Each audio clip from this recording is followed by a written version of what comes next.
Hey, what up? It's New Age and welcome. I'm over here babbling behind the scenes and I'm like, why am I not just like pressing record and babble on screen? So of course, you know, I'm worshiping, I'm honoring the Divine Holy Spirit, asking the Divine Holy Spirit to allow me to be a conduit of change and love for you today. If you're the one who requires it, may you be filled with the ultimate love, joy, and blessings. May the Divine Holy Spirit fill your cup. May you be overwhelmed with joy. May your heart heal. May your heart open. And it's that thing with the heart opening. When the heart opens, it could be the most extreme painful feeling, because it's like the heart hides what the mind does not know. The heart hides what the mind cannot comprehend. The heart hides feelings and emotions that are incomprehensible to the psyche, to the childlike self. The child who stores the energy into the heart center and closes it. Some of the most disgusting pain comes from the heart center. Some of the most increasingly uncomfortable pain, energy, experiences come from a closed heart center due to the circumstances or the experiences that close this heart center to begin with. And so the heart center allows us to love with unconditional joy, expectancy. This is the seat of the soul. The heart center, the heart chakra, is said to be the seat of the Divine Holy Spirit. This is the seat of which the holiness of everything around you is able to live. And when this space is opening in order to be healed, you wouldn't believe the amount of gunk that can come from this center. The amount of distortion and shame and guilt and just like pure, outright, dogged distress that comes from the heart center. And this is Mars in Cancer. Raw emotions. Mars in Cancer is raw emotions. Cancer rules the home, the nest, the roots of your being. And Mars is like a knife, the surgeon's tool that comes in to slice and to extract, you know, but in order to do that, it needs to penetrate. Mars is symbology of penetration. And with Cancer here, we are being emotionally penetrated to a point where we are being revealed parts of our pain body that we couldn't even know that we filtered or that we hid. But in the same token, we're becoming, excuse me, let me just move this little thing a notch. 1 second, I'm sorry. But in the same token, we are being revealed the pains of others in which we are asking to merge with.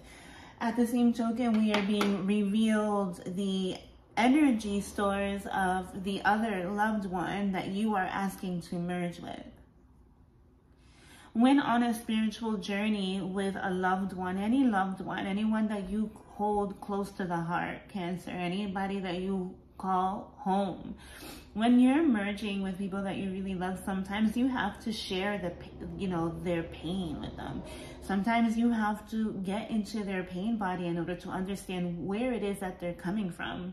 Maybe you just have to experience, you know, some of the pain and victimizations that well, not necessarily like victimizations, but just where the heart was assaulted, so that you can further merge and bond with this individual or with these individuals. And sometimes holding someone else's pain body can be like mind-blowing. Well, only then would you fully understand if this is someone or a being in which you would like to share such burdens with.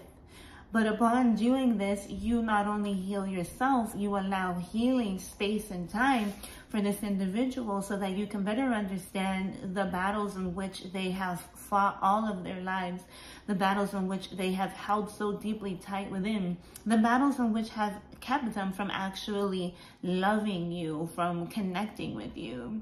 And at the end of the day, it's all about love. It's all about love. It's all about unconditional love. It's about pouring into the masculine. It's about, you know, Mars is a masculine energy, and Cancer is a very lunar, feminine energy. It's about receptivity. It's about taking a step back in order to receive, where the Mars energy is about attack and movement forward and just going straight into it. And so this is about pouring into the masculine, where the masculine drive is able to receive nurturance from the feminine. This is where the masculine could actually penetrate the feminine womb, not only to create something new and potentially birth a love in the future, or birth a child or a marriage or a home or family or future together.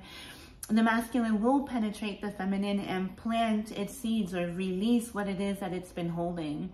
And that is the job of the feminine, is to graciously receive what the masculine is putting down in order to better understand your masculine, and then to better be able to receive him in the future, and to give him the opportunity to once again feel safe in opening his heart center. And so what a lot of humanity and this world is missing is the outpouring of love from the feminine. The feminine is responsible for shamelessly pouring into our masculine counterparts in order to soften the edges and blows and wounds, you know, entrenched or encircled around family and love, unconditional giving and receiving and nurturing, right? We nurture the masculine, and in turn, the masculine is able to penetrate the deepest parts of our psyche, because Cancer is also that deep psychology. So it's kind of contradictory, right? Compared to what I said earlier, with the heart center being unconditional love, separate from what the psyche is able to understand. But we have contradictory energy here with Mars in Cancer.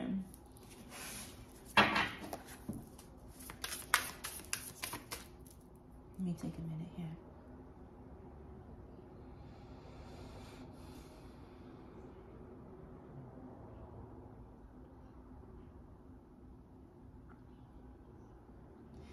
Traversing and traveling down his timeline of memory, bringing him back into his most childlike self, going down memory lane with him. And I say him, but him is just an expression. It could be a brother, it could be a father, it can be an uncle, it can be a lover, it can be any masculine energy that is around you that you would understand, or will be able to come to an understanding that they are in need of a feminine healing, a feminine outpouring.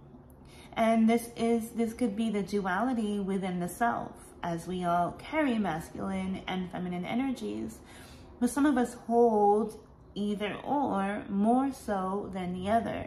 So it's up to your ultimate discrepancy to place the energies in which they belong, and which they belong, and where they belong. As you know, so my only job here is to channel and to express the energy in order for you to bring completion and healing and fulfillment to the life of yourself, but as well as the life of others. And Cancer, you know, is fiercely protective of the home, and fiercely protective of loved ones, and fiercely protective of their children. But Cancer is the eternal mother, meant and able to nurture the whole.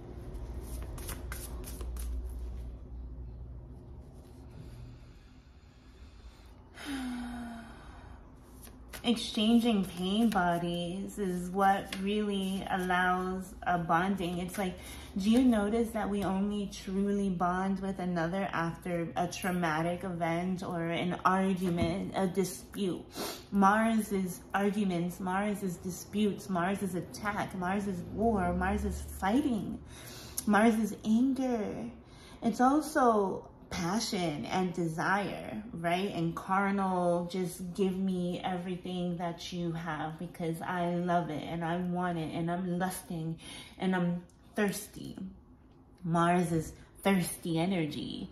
And good thing for Mars is Cancer is the ocean, full of water and food. You understand? So as we nurture our masculine energies and we allow ourselves to pair bond through previous and past traumatic experiences, as we embrace our own continual spiritual awakening, as the heart center and the heart chakra is usually the last to open. Reasons being some of those in which I mentioned in the opening of this sector. Mars in Cancer has a lot to do with homeless people as well. This could also be losing the home, losing family status, losing position within the family, losing family members. Like, these are nurturing those who are grieving loved ones. This is about those who have lost those near and dear to them. And I mean, you know, the anger and the repression and the grief, you know, I guess grief would be more attributed to Saturn, but Mars is that, like, I'll never open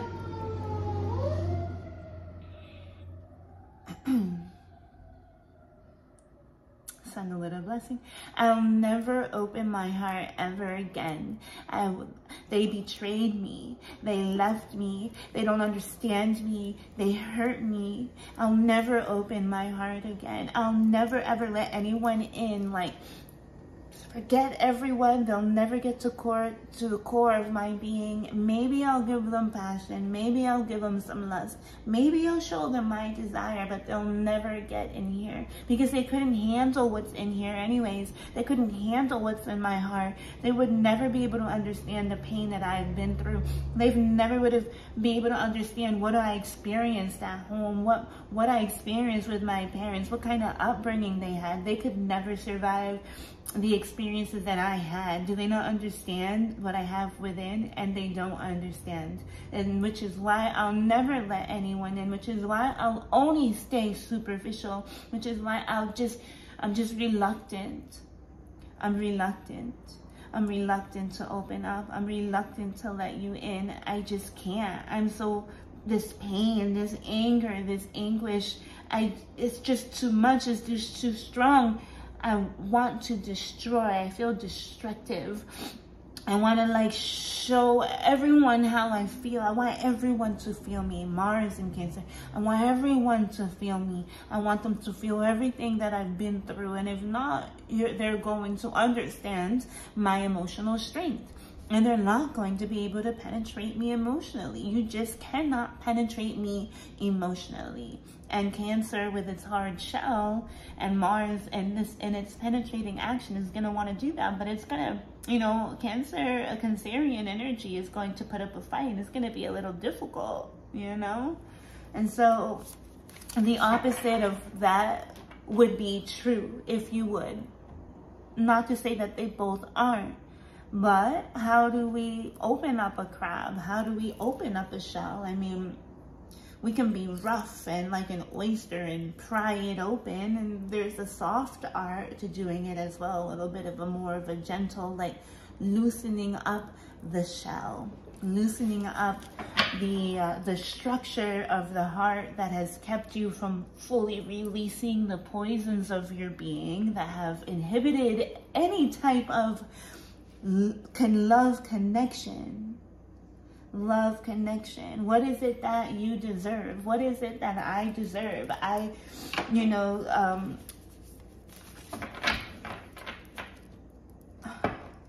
Protecting the self because you don't feel deserving enough due to what you are holding in your heart space.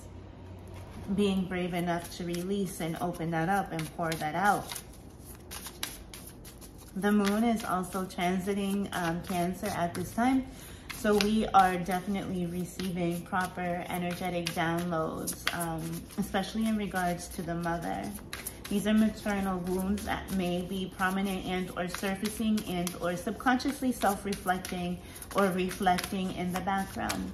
So we are emotional, we are moody, we are crabby, we are sad, we are heavy, we are We are calculating in the sense, if only we could be gentle with ourselves in this process and understand that the cleaning of the emotional psyche, the cleaning of the heart center will be happening spontaneously. It will happen without effort. It's already happening. It's just a matter of how you're dealing with these tendencies to feel erratic, irritated, annoyed, closed off, misunderstanding, okay, pushy. Allowing your heart center to expand and open and pour out and bleed out and cry. The heart needs to cry sometimes. It needs to bleed out sometimes. It needs to be purified. Learning to trust and love again.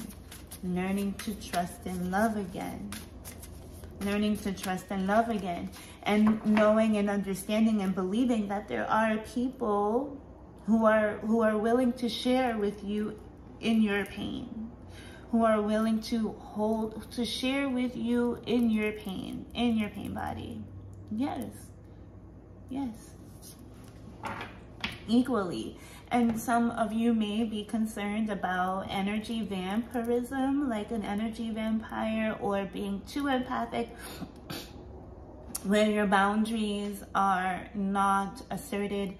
This is not really a time to have emotional boundaries, because if you come with it with precision and clarity, which is also Mars, you should be able to go through the storm of emotion and sentiment without being disturbed, without losing your center, without losing your cool, without feeling unsafe. So it's an act of selflessness and an act of care and love, because what the world needs right now is more love. The feminine is responsible for pouring love out into the masculine, despite its ferocious, disruptive, destructive, stupid, analytical, fucking perverted ways of its being.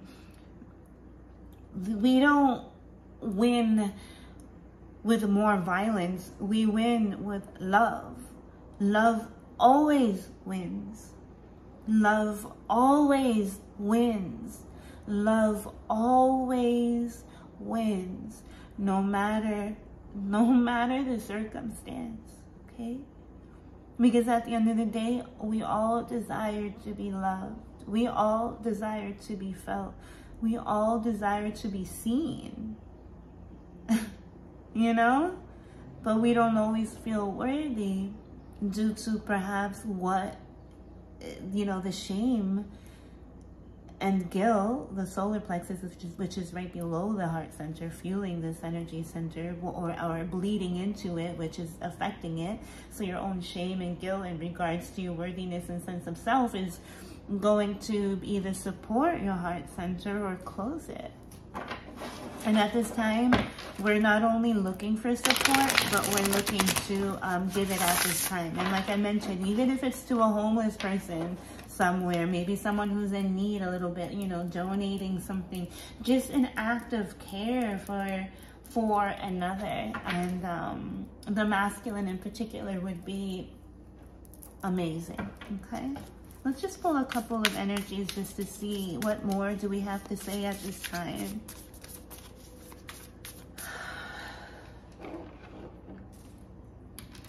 Excuse me, sorry.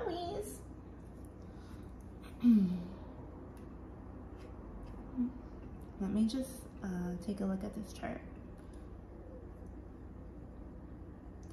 Okay, so the moon is at 2 degrees Cancer while Mars is at 1 degree Cancer at this time. So we have a conjunction. So this is definitely a time to purify any putrefaction, anything that has putrefied, okay? Because Cancer devours the rotten.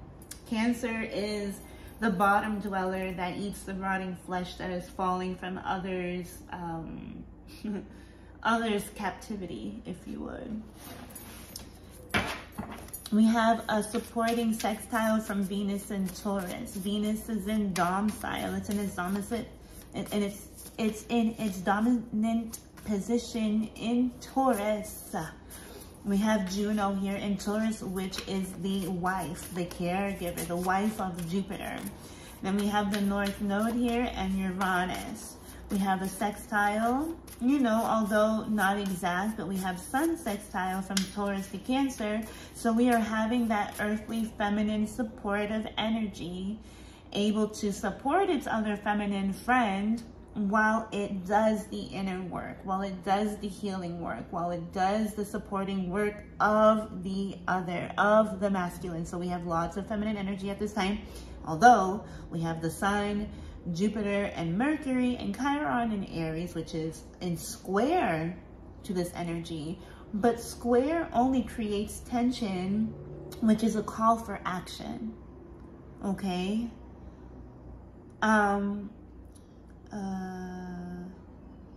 1, 2, 3, 4.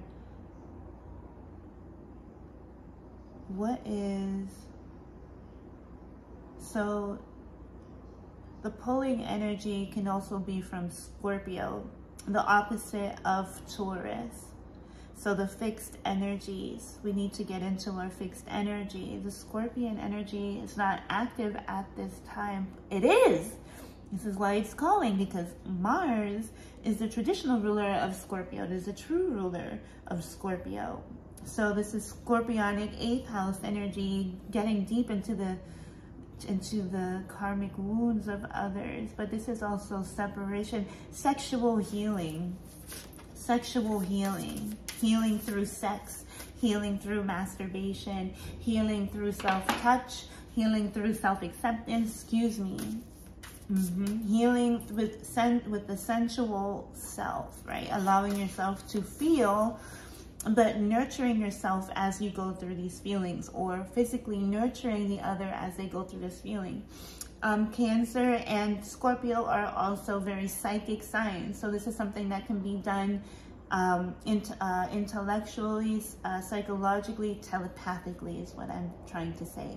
Psychically. This could be psychic work and intention that you put into play from your very place. You don't have to go anywhere. You don't have to be with them. You don't have to see them. This is work that you can do behind the scenes. Saturn and Pisces. Yeah, because Saturn rules decay. And, you know, when Cancer eats that decay, and Saturn rules Capricorn, which is in opposition to Cancer. So the decay of Capricorn is consumed and eaten by Cancer.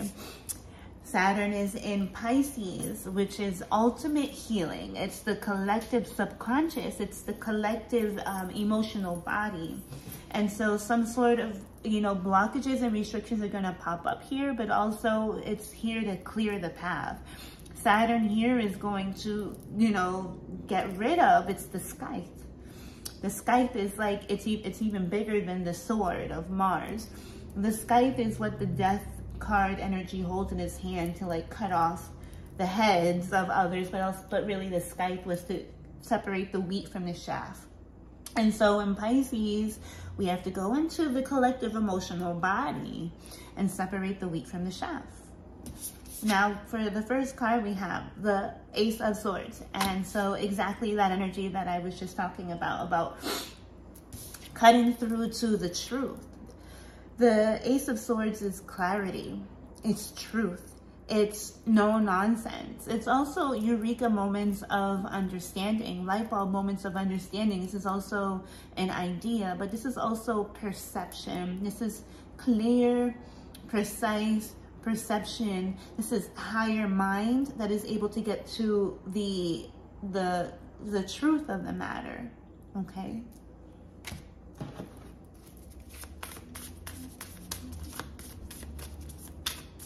Just a couple cards. We don't really need too much. We got most of the energy necessary.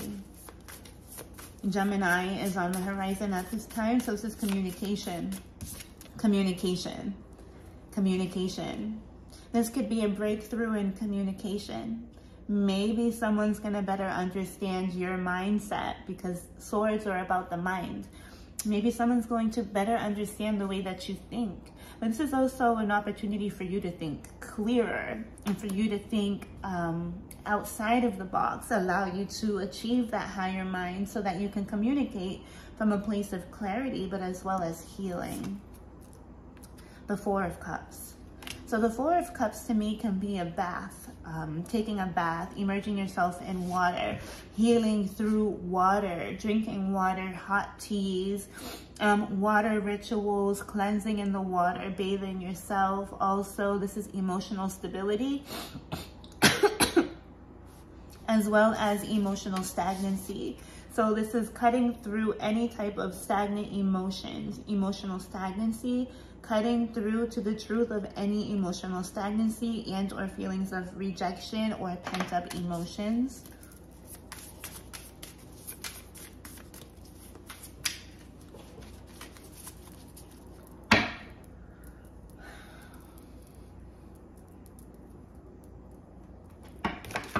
Femme fatale energy as well.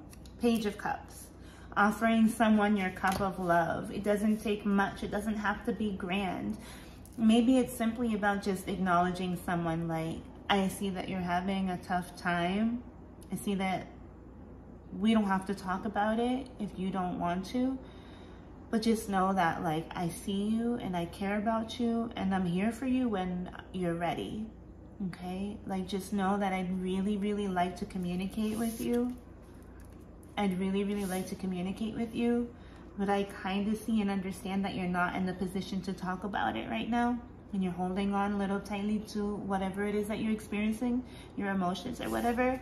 But just know that, like, I care about you, and when you're ready, I'm ready to hold one of those cups for you and give you a little bit of a break. Like, let's talk about it, like, you know, or not,